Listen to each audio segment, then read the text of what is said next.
പെരിയ ഇരട്ടക്കൊലപാതക കേസിൽ കൃപേഷിനും ശരത്ലാലിനും നീതി ലഭിക്കുമെന്ന പ്രതീക്ഷയിലാണ് കല്യോട്ട് ഗ്രാമം. തെളിവുകളും സാക്ഷികളും കോടതിയിലെത്തിയെന്നതിന്റെ ആത്മവിശ്വാസം അവിടുത്തെ പ്രാദേശിക കോൺഗ്രസ് നേതൃത്വത്തിനുമുണ്ട്. ഇനിയെങ്കിലും മേഖലയിൽ സമാധാനം വേണമെന്നാണ് നാട്ടുകാരുടെ ആവശ്യം. കൃപേഷിന്റെയും ശരത്ലാലിന്റെയും കൊലപാതകത്തിനു ശേഷം നിരവധി അക്രമ സംഭവങ്ങളാണ് പെരിയ, കല്യോട്ട് ഭാഗങ്ങളിൽ അരങ്ങേറിയത്. ചെറുപ്പക്കാരുൾപ്പെടെ നിരവധി പേർ ഇരുഭാഗങ്ങളിലും ക്രിമിനൽ കേസുകളിൽ പ്രതികളായി. 5 വർഷത്തിനിപ്പുറം കൊലപാതക കേസിൽ വിധി വരാനിരിക്കെ CBI കോടതിയിലാണ് കല്യോട്ടെ പ്രാദേശിക കോൺഗ്രസ് നേതൃത്വത്തിന്റെ പ്രതീക്ഷ മുഴുവൻ.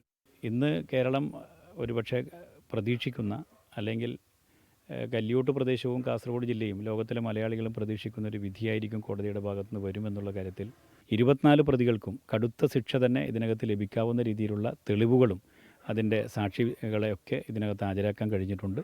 ഒരു നല്ല കേരളം പ്രതീക്ഷിക്കുന്ന, ഒരു കുടുംബം പ്രതീക്ഷിക്കുന്ന ഒരു വിധി തന്നെയാണ് ഇതിനകത്ത് പ്രതീക്ഷിക്കുന്നത്. കേസിന്റെ ആദ്യഘട്ടം മുതൽ തന്നെ പ്രോസിക്യൂഷന്റെ വീഴ്ച ചൂണ്ടിക്കാട്ടി പ്രതിഷേധമുയർന്നിരുന്നു. സംസ്ഥാന സർക്കാർ പ്രതികൾക്ക് വേണ്ടി നിലകൊണ്ടെന്നാണ് വിമർശനം. സുപ്രീം കോടതി ഇടപെട്ടതാണ് കേസിൽ വഴിത്തിരിവായതെന്ന് ജില്ലാ കോൺഗ്രസ് നേതൃത്വം. 5 വർഷം നീണ്ട നിയമ പോരാട്ടത്തിനൊടുവിൽ ഏറ്റവും ശക്തമായ ഒരു വിധി തന്നെ ഉണ്ടാകും എന്നുള്ള പ്രതീക്ഷയിലാണ് ഞങ്ങളെല്ലാവരും ഉള്ളത്. ഈ കേസിനകത്ത് ഇതിനകത്ത് കൊലപാതകത്തിന് നേതൃത്വം നൽകിയ ആളുകൾക്ക് വധശിക്ഷ കിട്ടും എന്നുള്ള പ്രതീക്ഷ തന്നെ ഉണ്ട്. ഒപ്പം ബാക്കിയുള്ള പ്രതികൾക്ക് അവരുമേൽ ചുമത്തപ്പെട്ട കുറ്റങ്ങളിൽ ഏറ്റവും പരമാവധി ശിക്ഷ ലഭിക്കും എന്നുള്ള ഉറച്ച വിശ്വാസത്തിലാണ് ഞങ്ങളെല്ലാവരും ഉള്ളത്. കൊച്ചി CBI കോടതി കേസിൽ നാളെ വിധി പറയാനിരിക്കെ സംയമനം പാലിക്കണമെന്ന് ജില്ലാ കോൺഗ്രസ് നേതൃത്വം പ്രവർത്തകർക്ക് മുന്നറിയിപ്പ് നൽകിയിട്ടുണ്ട്. 24 കാസർഗോഡ്.